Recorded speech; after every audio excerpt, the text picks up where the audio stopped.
Hello, it's John Heaton, and today I'm going to talk about the recent anthology releases, Beatles Anthology. We've got Anthology 4 just come out on CD, and we've got the TV series just being released or partly released on Disney, the remaining episodes to come in the next couple of days. I haven't got any physical product to show you because I've made a decision not to buy it, and I'll come to the reasons why in a minute. But just to give you a bit of background, and before I start, my friend Colin Pike on Beatles Words of Wisdom went out of his way to make a positive video on this subject, and I'm not going to try to be negative or positive. I'm going to just say what the reality is. I'm not going to buy this product. I'm going to listen to it. I have listened to it, and I'll say what's good about it, and I'll say what I think sucks, frankly. So just a bit of background. I'm not a completist. I don't buy every box set which comes out. Out of all the Beatles deluxe box sets, I've only got Abbey Road box set on CD and the Let It Be one on vinyl. Don't have Pepper or White Album or Revolver. And from the McCartney Archive series, I've got the Band on the Run box set, Venus and Mars, and Speed of Sound box sets. But couple of those only because I saw them at a reduced price, and the same with Abbey Road. I saw that going quite cheap. So in general, I steer clear of box sets because I think they're prohibitively expensive. A couple of examples of where I think box sets are good value is the recent Material World double CD, where you get the album remixed and then a whole CD of alternate takes. I thought that was excellent value. And then going back in time, just want to take you back to a time when box sets were reasonably priced. This is from 1991, and it contained a whole wealth of unreleased material from Bob Dylan, on three CDs with a very nice booklet. And I forget how much I paid for it, and I know you've got to adjust for inflation, but it wasn't that expensive. Good value for money. And in 1993, the 20th anniversary of Layla came out, which had the remixed album plus 2 CDs of outtakes, plus again a nice booklet and some charts with the musical notation of the songs. And that, again, I forget how much I paid for it, but it was perfectly reasonable. And then more recently, this is an example of a box set which I really think was reasonably priced. This is Lou Reed, New York, and it contains the album on vinyl, on 2 vinyl records, and then on CD, and also a live version of the album on CD, and then work in progress on another CD, and the DVD with the video of the album being performed. And again, I think I didn't pay more than about £50 for that, from memory, which I think was excellent value. Anyway, back to Anthology. Obviously, I'm going to talk about the TV series, but I still have the DVD box set, which is very useful to have. I don't actually go back to it very often, and I've been dipping back into this book, the Anthology book, which didn't come out for about several years after the TV series, actually. I'm not sure what the delay was, but it's a very interesting book because you can dip in and out of it. You don't have to sit through every episode of Anthology, and you can skip to the bits you want, or just look up a particular year or read about their time with the Maharishi or whatever period you're interested in. You can just dip into it. I find it a really excellent book, and a lot of extra material there, not in the TV series. Anyway, that was a bit of background.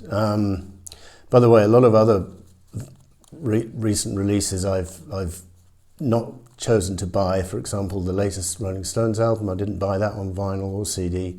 The re-released, remastered Crisis What Crisis, Crime of the Century from Supertramp, thought that was too pricey. Live in Paris, the same.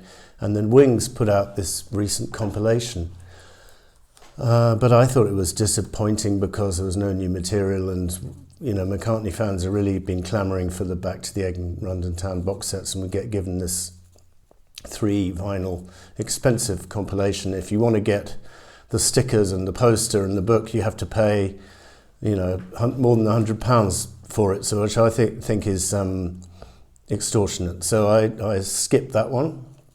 Ringo Starr had some coloured vinyl come out. Again, that was something I passed on because it was all shipped from the US, and if you add the cost of shipping and the cost of the taxes which you have to pay, the import taxes, it was more or less double the price of the original vinyl, so I gave that a miss. Anyway, as my friend Dave Costello, who I'll be mentioning a couple of times in this video, said, the problem started with the red and the blue compilations, which came out quite recently in expanded form. And you know the red and the blue, the famous compilations covering 62 to 66, 67 to 70, expanded to include more tracks from each era, respectively. And the blue album, for some reason, saw fit to include Now and Then on it at the end, which was completely incongruous, and Dave doesn't think it should be on there. I don't think it should be on there. I guess a few people out there might think it's appropriate, but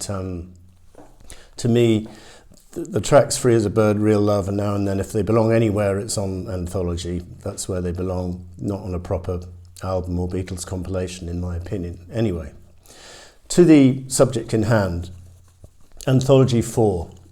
Well, it's only, the first thing to say is there's only 13 new tracks. All the rest of the tracks have already been released on the Pepper Deluxe set, the White Album Deluxe set, Abbey Road, or Let It Be Deluxe sets. So you only get 13 new tracks. They're asking £70 for a double vinyl, triple vinyl. They're asking £25 for a double CD. So I'm choosing to pass. Then it begs the question, who are these products aimed at? Because well, Dave thinks they're aimed at the new generation, but I'm thinking to myself, most of the new generation actually listen to music via streaming, so in which case they're not going to fork out for this product. I think Apple have actually aimed this rather cynically at what they know is a pretty big market, which is the completists, Beatles fans who insist they have to have everything. And I count myself as a huge Beatles fan, but I'm not a completist in terms of I don't have to have every single product out there. Quite happy to listen to Anthology on streaming, and I think actually streaming is that Anthology was made for streaming or vice versa, because I bought the Anthology CDs 1 to 3 back in the day, but I rarely have taken them off the shelf in the last 10, 15, even 20 years. And I much prefer, if I'm going to listen to Anthology, to dip in on Spotify and just choose the track I want to listen to. So I think Anthology is, as I say, made for streaming. It's also been made redundant, in my opinion, by the deluxe box sets. And that's proof of the pudding is there, because a good half of Anthology 4 has already been released on the White Album, Let It Be, Revolver and Pepper deluxe sets. So anyway, I've spent quite a bit of time being negative, so now I'm going to be positive, just for you, Colin. And I'm going to actually talk about the 13 tracks which are new, and it was a delight to hear them the other night. Because I live in Hungary, I got them an hour earlier than folks living in the UK, and a good 6 hours earlier than the US, East Coast. So I basically, at 1 minute past midnight, I was already listening to them. And I found it pretty exciting for the first time. So for the first listen, I thought it was very exciting. I've listened to it a few times since, but I don't think I'm going to be going back to these tracks that often. But having said that, let's go through them. I saw her standing there, take 2, quite similar to the finished version, but there is a bit rough around the edges. George doesn't quite nail the guitar solo, but it's quite interesting.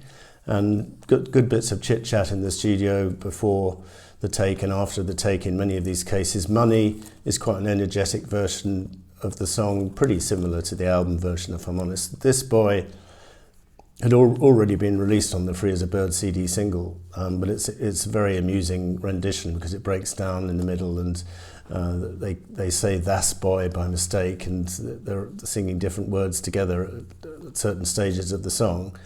So that it's worth hearing, but again, I don't think I'm going to be going back to that sort of multiple times. Tell Me Why from Hard Day's Night, an interesting outtake where John is teaching George how to sing the harmony, which I thought was quite revealing. And then If I Fell is a take which breaks down because they sort of, well, it kind of breaks down, then they keep going.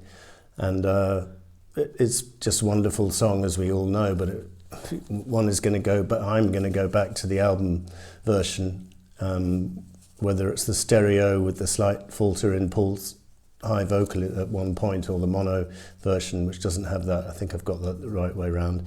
But it was interesting to listen to, as I say, for a few times. Matchbox, one of my least favourite Beatles songs, and albeit this is take one, which is quite impressive because they nail it pretty much. And it's a bit more rockabilly than the finished version, but it's not a track I play very often because I don't like Ringo's vocal, frankly. Don't like the song, don't like the words. I don't much like anything about this particular song. Other Carl Perkins songs I quite like, but not that one. Every Little Thing is interesting. John talking to Norman Smith, the engineer, saying something's not right because I can't sing properly, the mic's not close enough or something like that. This is very interesting. I Need You is very interesting because it's just acoustic guitar without the effect that they've got on the special guitar with the sort of I don't know what effect you want to call it on the finished version, but the one which dominates that song. And I thought that this song was taken slower, but I think it's just an illusion. Or sorry, faster, but I think it's just an illusion. I think it's taken at the same tempo, but it's interesting to hear it with just acoustic guitar. And I think they seem to be collapsing into giggles towards the end, off mic, and George is trying to concentrate on the singing. I've just seen a face is next, and this is delightful. Pretty close to the album version, but it's a bit different because Ringo's actually on percussion. I think on the finished version, I don't think he's actually playing hardly at all. He might be, but it's more prominent on this version. In My Life is delightful because it's one of the early takes. I think it might be take one actually, and there's no sped up piano solo from George Martin, which always sounded a little bit out of place on the finished album. So it's quite nice to hear it without that. And this version is missing for the most part the harmony singing from Paul, and maybe George joins in as well, but there's a little bit of harmony from Paul in the background, but it's mostly absent. So that's interesting. Nowhere Man starts off with them doing an a cappella intro, which is very different to the released version. And then they go into this instrumental take, and as Colin Pike pointed out, they do sound like the Byrds a bit on this version. It's interesting because I think that guitar effect was basically removed for the final version, the electric guitar, sort of Roger McGuinn type style guitar. Baby You're a Rich Man, this is probably the highlight of the whole package for me, and package, I say it because I listened to it on Spotify. Recorded at Olympic, very amusing with John and Paul shouting out to Mal Evans, bring us some cokes and some cannabis resin. And then obviously the session is free and easy. I don't think they would have been shouting to Mal for that if they were at number 2 in Abbey Road, not quite so obviously anyway. And very interesting take of Baby You're a Rich Man, and they're obviously in high spirits, and considering this is recorded in May '67, I think they laid it down. So Pepper hadn't even been released, and they were already on to the next album. All You Need Is Love, interesting rehearsal take with nice vocal from John. Fool on the Hill, instrumental, interesting. I don't think I'm going to be playing it that often, but it's interesting. Same with Hey Bulldog. Interesting to hear a couple of times, but always going to go back to the finished track. And then, which brings us to the two songs which have really divided opinion amongst the fans. Free as a Bird has been remixed, and so has Real Love. And John's vocals have been kind of cleaned up and treated with a bit of AI, and so that it's more sort of audible. And I quite like it, but I think I'm always going to go back to the original, or actually, out of all the three versions, the original, this one, or the one in the middle, which came out on this DVD, it's not on CD, 2015 version. I think that's probably my favourite version of both songs. Real Love, they rather criminally chopped 20 seconds off it, which included some of George's guitar licks, which is a shame. I'm not sure why Jeff Lynne did that. And also that George's vocal, he's singing whatever happened to the love that we once knew instead of the life. And I heard that Matt Williamson, Pop Goes the Sixties, was saying that changes the meaning of the song. Well, I'm not sure if it does too much because it's similar. What happened to the life that we once knew, or the love? I think it can be taken either way. For me, it's just quite interesting to hear an outtake. But I'm glad I have the original, and I'm glad I have the 2015 version as well. The rest of the tracks we could talk about, but they've already been released, so it's a little bit annoying that you have more than a full price CD, double £25 for a double CD, with only 13 tracks which are unreleased. I don't see how they think that's value for money at all. Now let's move on to the TV series. Well, I watched episode 2 last night on Disney because it just came out. I decided to watch that because I remember thinking episode 1 was not the best at the time, although it's decent. I seem to remember, I haven't watched Anthology for a long time, but when I watched it at the time, I remember thinking each episode was better than the last, as I probably am more of a fan of the Revolver onwards music-wise from the Beatles. Each episode got better for me, and those first couple were a little bit of a struggle to get through, but I enjoyed episode 2 last night. I thought the sound had been nicely remastered, but they had annoyingly chopped 10 or 12 minutes off the running time. I'm not sure why they did that, or do they trying to do it, make it more compact or fit it into a 1 hour slot? I mean, it's ridiculous. It's a streaming service, so I don't see any reason to do that. As I say, I've got the DVDs.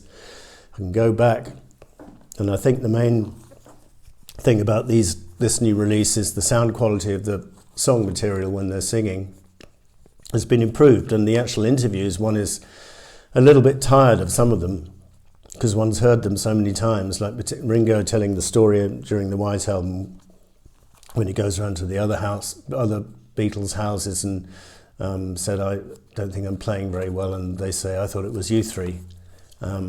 Meaning, I thought it was you three getting on together and I was isolated. And he's told that so many times, I don't really need to hear that again. And I don't suppose I'm going to be watching Anthology many times again, but I'm going to watch it at least each episode once.